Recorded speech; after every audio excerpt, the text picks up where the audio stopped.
Many of you may have this question. Is crypto a scam or an asset? Is it a fad or will it be around forever? I'm here to demystify cryptocurrency for you and help you secure the bag. My name is Raquel and welcome to the Who Got My Crypto podcast, the podcast that tells you the good, the bad, and the beautiful in these unloyal crypto streets. Hey guys, welcome to the first ever episode of the Who Got My Crypto podcast.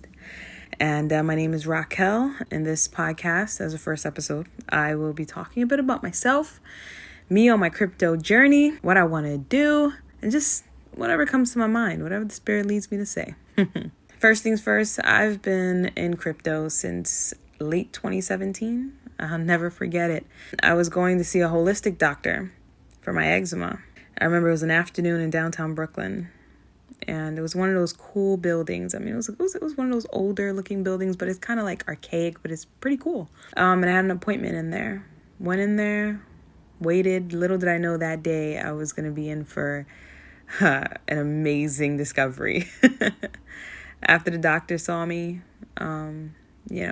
he checked on me. He saw my excitement. He asked me, hey, who referred you here? I told him it was my CPA who referred me. And he was like, okay, cool, smooth. He was like, man, I love your energy. And then he asked me, what do I do? And I told him I do e-commerce. I sell on eBay and Amazon and I sell anything you could think about, from sunglasses to DVDs to anything that can make money, I'm going to sell it. And he just loved my energy. I mean, he just loved it. And I remember he was like, man, I mean, you young kids, do you know anything about Bitcoin? I was like, Bitcoin, I heard of it, but I don't really know much about anything with it. And then he said, okay, hey, I got a guy who's actually connecting me with Bitcoin ATMs.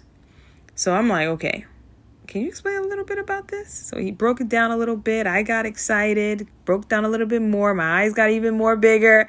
I was like, connect me with him ASAP now. I remember I was so excited. And that's when I met my first crypto mentor, Mark. And man, what a guy. I mean, he taught me everything. I remember he would come up to my apartment when I lived downtown Brooklyn. He would come up to my apartment and he would just break down crypto with me for a couple hours, show me on his computer. And he would always walk around with like a chain on his neck. And I remember I asked him, I was like, what's that chain? He said, this is my money. I'm like, your money? It was a Ledger Nano S. And he broke it down to me. He said, yeah, I walk around. I always have it with me. But he keeps it like tucked in his shirt, And I'm like, really? There's money in that? What, man.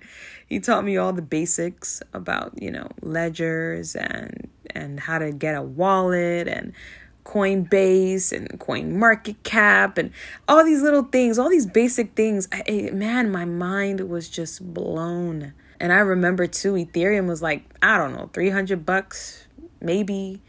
Bitcoin was a couple $1,000, nowhere where it is now, of course. And I just remember how excited I was. I was like, yo, okay, I'm a dreamer. If anybody knows me, I'm a dreamer.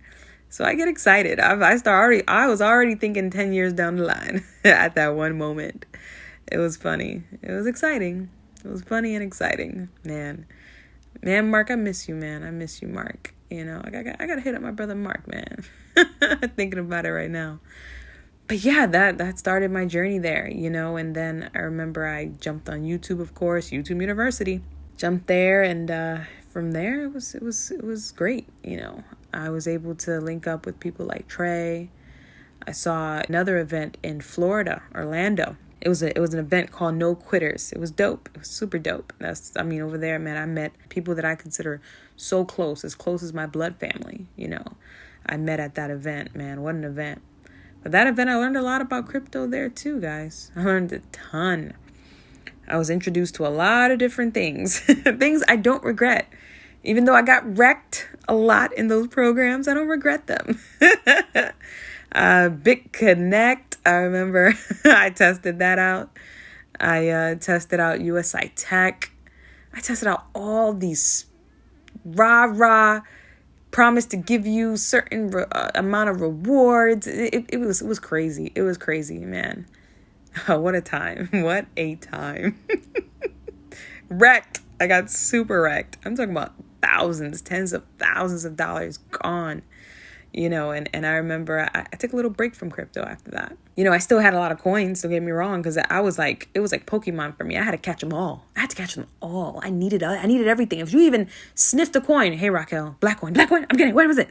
Hey, Raquel, Doji, what? I need to put 1,000 down, 2,000 down. Yo, I was a rabid animal. It was almost like I was a starving dog and you put meat in front of me. I was ready to prance on whatever token you told me.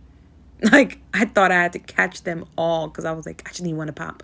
If I get 10x, 20x, 100x, 1,000x on one coin, I'm good. Yeah, no. Guys, please. No.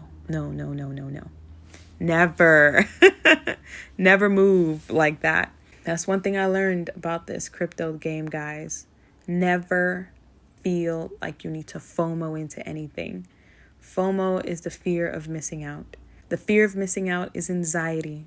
And guys, we're not supposed to be anxious for nothing. Nothing. We're always supposed to walk with a cool, calm head, especially in crypto. When you operate in that level of FOMO, it's like you're literally gambling. You can't even call it an educated guess or an educated analysis. You can't even do that. When you just FOMO into things without even looking up the community, without even looking up the social media platforms, without even knowing what the project is. Did you read the white paper? Did you do any research? You just said, nope, I'm jumping in. Doesn't matter if it's a pump or dump. And then on top of that, you're jumping in at the all-time highs, right? A lot of noob mistakes that people make, that I made too. These mistakes, guys, I made them too. That's the only reason I could talk about them. I made them enough. I'm talking about thousands of dollars gone. Mistakes that was made that I don't want other people to make. Guys, no. Be wise. Be smart with your money. See, the thing about crypto that I'm learning is that it's a game.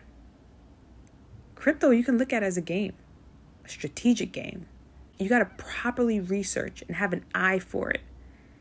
You know how in sports you have people like Skip Bayless and Shannon Sharp who do stuff like Undisputed. I love that show.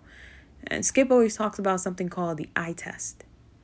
And that's something that he basically groomed and acquired over the years, his decades of studying sports on all levels.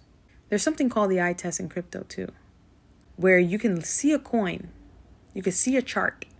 You're like, okay, there's maybe something here. You go look at the website. Okay.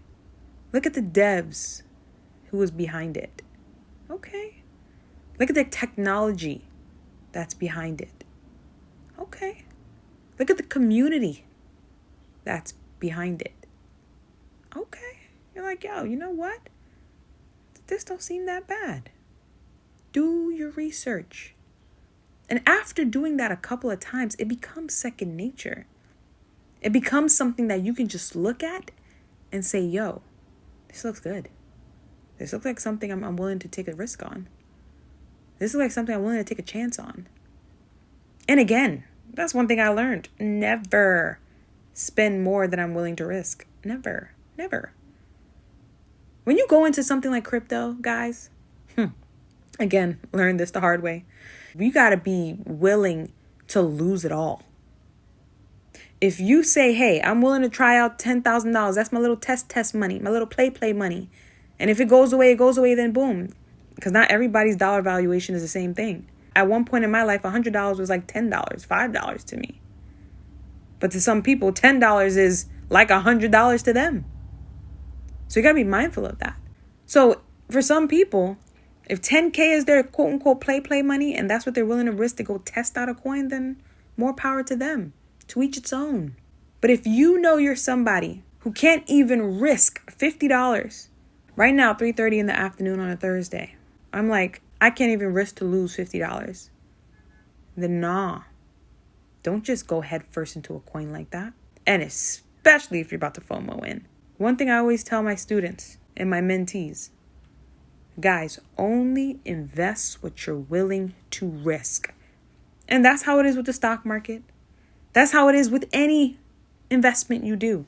Only invest with what you're willing to risk. Be mindful of these things, guys. Fast forward now. I look at myself now.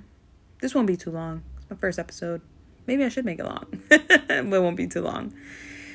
I just really, really, really am excited about where crypto is going.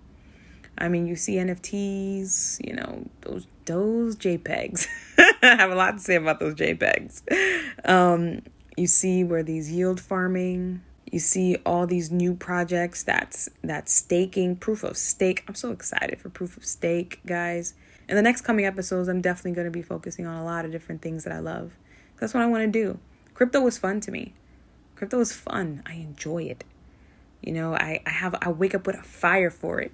I have a passion for crypto. And I'm a type of person, if I don't have a passion for something, yeah, you're going to tell. I can't hide when I'm like lackluster and like, it sounds cool. No. I get fired up. I'm someone who like when I'm passionate for something, I start sweating. Like I'm talking about you. I'm sweating. I start stuttering. It gets crazy.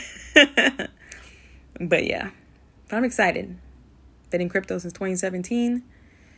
Enjoyed the rides, the ups and the downs, the highs and the lows. Oh man, there's going to be lows. There's the bear markets. Those are those markets where they shake out the weak hands right there. I enjoy myself on them. I enjoy it all. I've learned in crypto over the years to be content in every circumstance. Everything is perspective. So when the coins go down to the ground, as its normal 85% dips as it does, I'll be like, ooh, I'm excited. Ooh, these are on sale. My coin is on 85% sale today. I'm going in. But then, if I see my coin pumping through the sky, whoop, whoop, rockets, looking crazy, up through the moon, I'm like, oh, time to get some profits. That's the name of the game. You get excited, learn. We have to get to a point where we learn how to be excited in every circumstance. There's no real solid structure right now. Just chopping it up right now and just chatting, just going, enjoying myself right now. I'm really excited. My vision for Who Got My Crypto, I want it to be a place where people can really come and have a proper understanding about cryptocurrency. You know what I'm saying? There's just understanding it, because that's the thing. We have a lot of people who's just going in without any understanding, and those people get wrecked. I know people right now, as we speak, are getting wrecked hundreds of thousands of dollars. I have their friends coming to me like, Raquel, can you please say something? Can you please say something to my friend? She's getting wrecked right now. She's getting scammed right now. There's so many scams right now. One of my favorite lines is, there's people who want your money more than you want your money, guys. That's what's happening right now. It's the wild, wild west. This is like the early stock days.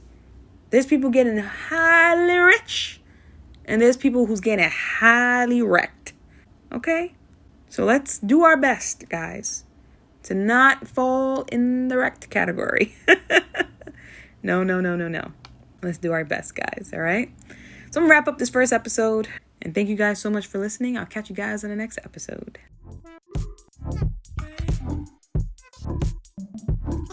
You've been listening to Who Got My Crypto with your girl Rox. If you enjoyed today's podcast, be sure to tell a friend, and also make sure you never miss an episode by subscribing to our show on Apple Podcasts, Anchor, Stitcher Radio, or wherever you listen to podcasts. Stay blessed.